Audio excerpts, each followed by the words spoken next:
Hello, Tripti, and thanks again for agreeing to do this short interview. I wanted to start by asking you, how do you place the assassination of Gauri Lankesh in the context of Modi's government, broader repression versus NGOs, charity, and civil society in general? And why do you think this is happening?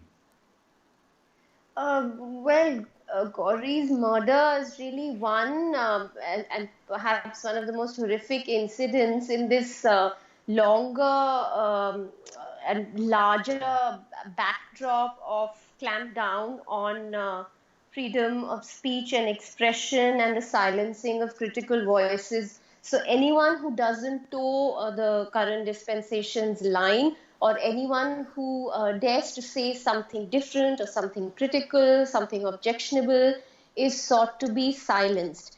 And all of these, whether it's the murder, whether it's the silencing of student activists, whether it's the clampdown on NGOs and civil society, trade unions, all of this is, done by way of instilling fear.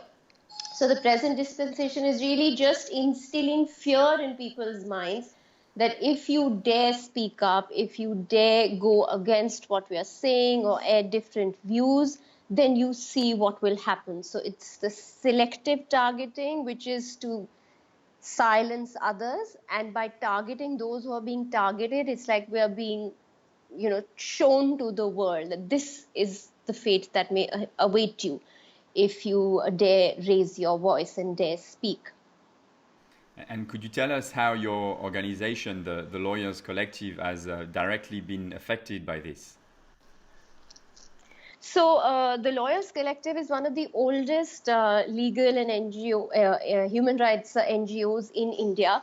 We've been around for over 30 years, and we've been doing pro bono legal work, instilling rights consciousness in people, taking on challenging cases that affect state power and state policies. And we've been doing that with a lot of responsibility and respect. We've been receiving foreign resources, some funding from overseas groups to be able to do the work that we do. And we've had an excellent track record of reporting and donor accountability for the last 16, 17 years. But this government used the foreign contribution law to, first suspend our registration and then later cancel it. So completely blocking our financial resources, which allowed us to do the kind of legal advocacy for rights and freedoms that we were doing. So that's how it is. On us, the attack was primarily through our resources and, of course, the smear campaign that comes along with it, that an NGO is violating funding norms, they're getting money from foreign agents, and so just stigmatizing and questioning the legitimacy of the organization. What type of tools are you using to fight back? How do you actually fight back against this? So one is that we have gone to court against the government's action. We're one of the few groups that have dragged them to court. We've appealed against our registration cancellation. We've also filed other cases, and we are fighting that battle. We've got some reprieve from the Bombay High Court also in terms of freeing up some of our resources. The other is that we have not stopped at all. We are continuing to do what we are doing. We are, it's again, fortunately, some of our clients are able to pay us. We are lawyers. We can also do other work, which fetches us some fees, and we use that then to subsidize or do pro bono work on other human rights questions. So we see ourselves as playing a very important role. We have to survive, not just for our own sake or for our principles, but also to defend this precious space that we have of, free expression and free speech and dissent, a space that people like Gauri really exemplified. And I think we owe it to such martyrs, if I may call her, that we continue our fight and not give up. I mean, shrinking space is really a global phenomenon, right? Affecting many organizations and civil society organizations across the globe.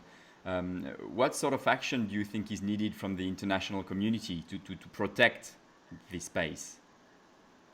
You're absolutely right. I think this is a larger trend we are seeing. So whether in whether in India we are called anti-national, or in Hungary the NGOs are called foreign agents, it's pretty much the same. It means the same thing. It is an attempt to discredit what you're doing, to say that these people have some hidden agenda, they are funded by foreigners who are not acting in the interest of the country, and therefore use that to, just the hard-earned respect that NGOs like ourselves, groups in Hungary and other parts of the world have earned, to just, make us lose that, and also to make us weak.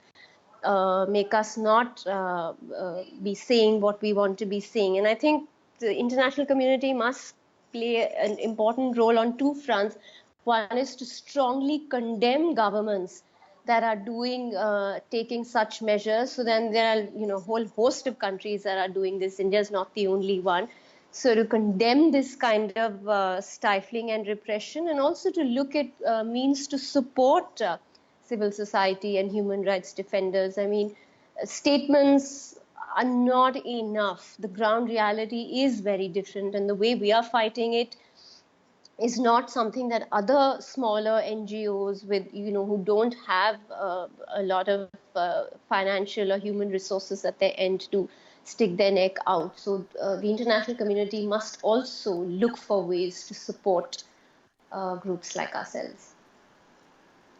Many thanks, Tripti, and best of luck, I guess, with everything. Thank you. Thanks again.